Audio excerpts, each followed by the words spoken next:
Me conversa com até ele. um aspecto da resposta do Dr. Wong, acho que de repente o senhor pode responder de novo, mas passando direto para o Ricardo, a gente está vendo uma segunda onda agora de Covid na Europa e já vários países adotando medidas de restrição de deslocamento, de mobilidade social, distanciamento social. A gente viu isso acontecer no Reino Unido, na Espanha, na França. O presidente Macron deve ir ao ar hoje à noite para anunciar novas medidas de restrição, embora não seja um lockdown nacional, são medidas de restrição de deslocamento.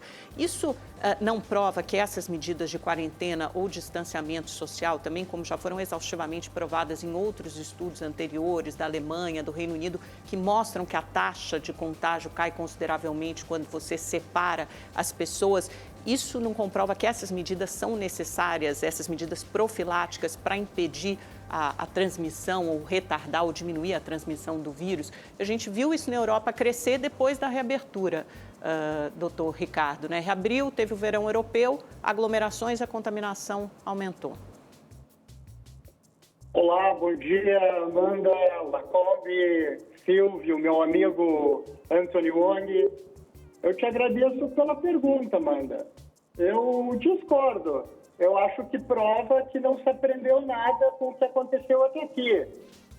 Já está provado que o lockdown faz muito mais mal do que bem.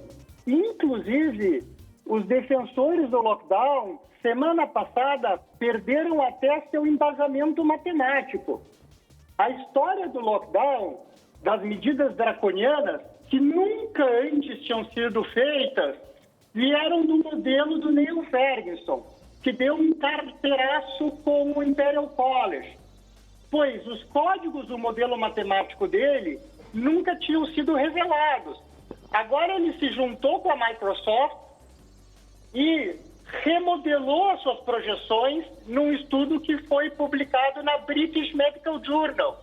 E ele mesmo colocou que estender o isolamento social para pessoas saudáveis com menos de 70 anos, que fechar escolas, fechar universidades, se associa a aumento de mortalidade e não diminuição.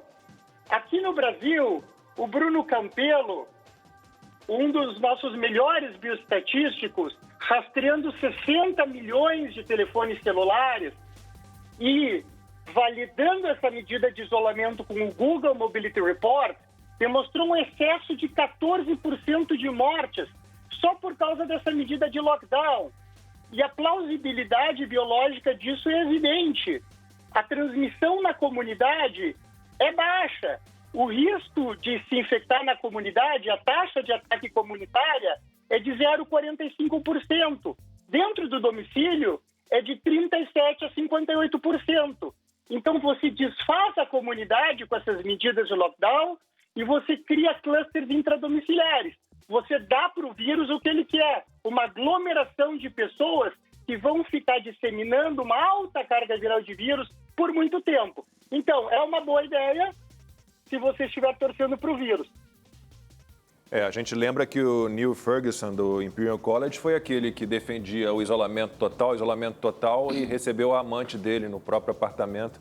Acabou ele próprio rompendo o isolamento total. Imperial College, que eu estava até procurando os números agora, que eles erraram em todas as previsões que fizeram. Todas. Diga, doutor. Exatamente. Ele fez uma programação, uma previsão para o Brasil de que haveria 550 mil mortes só entre idosos, que, aliás, precipitou o fechamento em São Paulo e outros estados. Ele previu que há 500 mil mortes só no Reino Unido, certo? E aí fez com que o Boris Johnson, que queria seguir o modelo sueco, acabou fechando. E o que aconteceu? O número de mortes aumentou tão rapidamente porque os asilos, onde os velhinhos ficavam, que é muito comum lá, a mortalidade foi 100% em alguns asilos, certo? E ele previu também que o modelo na Suécia ia resultar em 1 milhão de casos até o fim de maio. E não teve nem chegou a 150 mil. Então, ele foi, se alguém tivesse no tribunal de Nuremberg, ele seria o primeiro a ser condenado. Porque toda essa tragédia mundial foi baseada nos erros dele. E ele foi, aliás, o que o Ricardo falou agora, ele confessou que ele usou o modelo matemático que errou.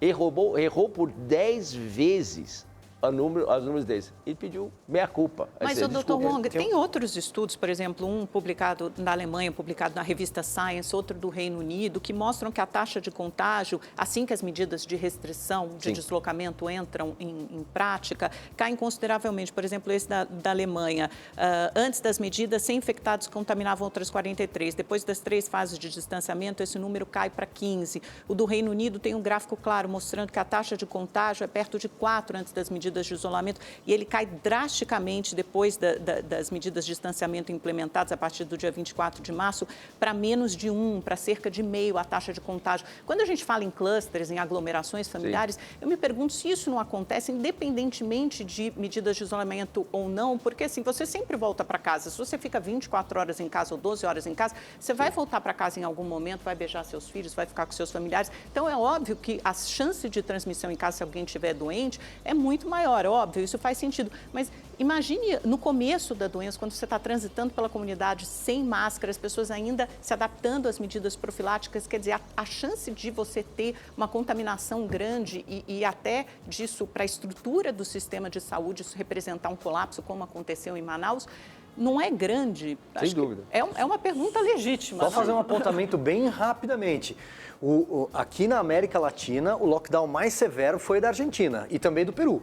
Né? E olha o que aconteceu lá. Só fazer um parênteses. Eu acho que isso é adaptado para cada sociedade. 84% das infecções se deram em ambientes domiciliares. Mas é isso que eu estou falando. O uso da máscara é a mesma coisa. Onde a gente conversava aqui nos bastidores, é um dado do CDC, do Centro de Controle de Doenças dos Estados Unidos. A maior parte das pessoas que se contaminam declararam que estavam usando máscara. Olá, se você entrar no site do CDC, a gente pode entrar no site do CDC agora, a primeira coisa que está escrito lá bem grande é wear a mask, use uma máscara. E apesar dos números?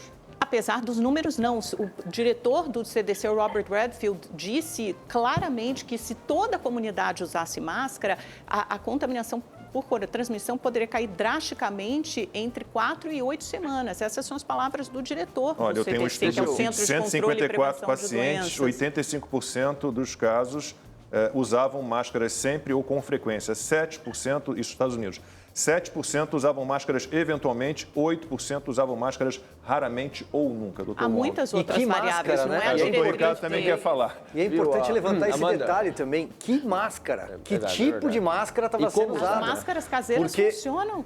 Mas não é o EPI, não é equipamento de proteção usado pelos médicos, são máscaras de pano. Diga, doutor. Dr. Wong, depois do Dr. Ricardo. Amanda, o que você falou, eu tenho que concordar que realmente você tem razão, certo? Quando você tem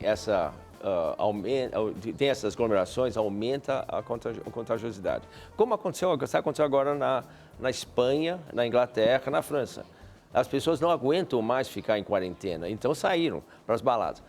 Mas quem estava doente? Quem pegou essas doenças? E isso a mídia não falou. A maioria tinha menos de 50 anos. Jovens, sim. Então, são pessoas que vão contaminar, mas não vão morrer. Se você pega o número de casos de contaminação, exatamente o que você falou, aumentou drasticamente. E agora com a segunda onda é outra coisa. A segunda onda vem por causa da mudança sazonal.